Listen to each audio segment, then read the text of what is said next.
জঙ্গল সলিমপুর সহ অন্যান্য জায়গায় যেখানে র্যাবের উপরে এবং পুলিশ বাহিনীর উপরে আক্রমণ হয়েছে, সেটা আপনাদের মতো আমরা খুব গভীরভাবে দেখেছি এবং এর উপরে আমরা অ্যাকশন নিচ্ছি।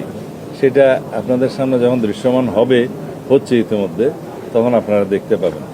আমরা এটা এই জন্যেই এটা অনুমান করতে পারি, দীর্ঘ 17 বছর দেশে কোনো আইনের শাসন ছিল না, দুর্বৃত্তায়নের একটা মহামারী ছিল।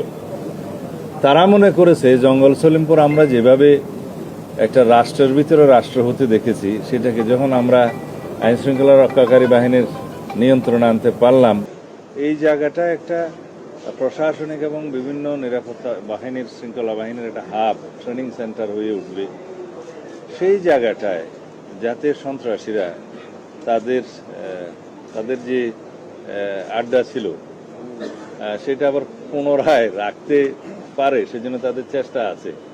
তবে তারা যে উদ্যত্ত আচরণ করেছে, যে দুঃসাহস দেখিয়েছে, সেটা আমরা খুব কঠোরভাবে নিয়ন্ত্রণ করব আগামী দিনে। আমি এখনই পরিকল্পনা ফাঁস করতে চাই না।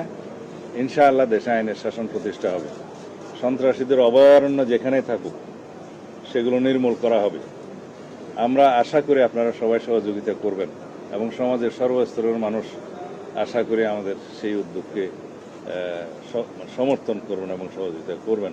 আমরা এই দেশে কোনোভাবেই সন্ত্রাসী, মাদক ব্যবসায়ী এবং চাঁদাবাজি এগুলো কোনো স্থান দেব না।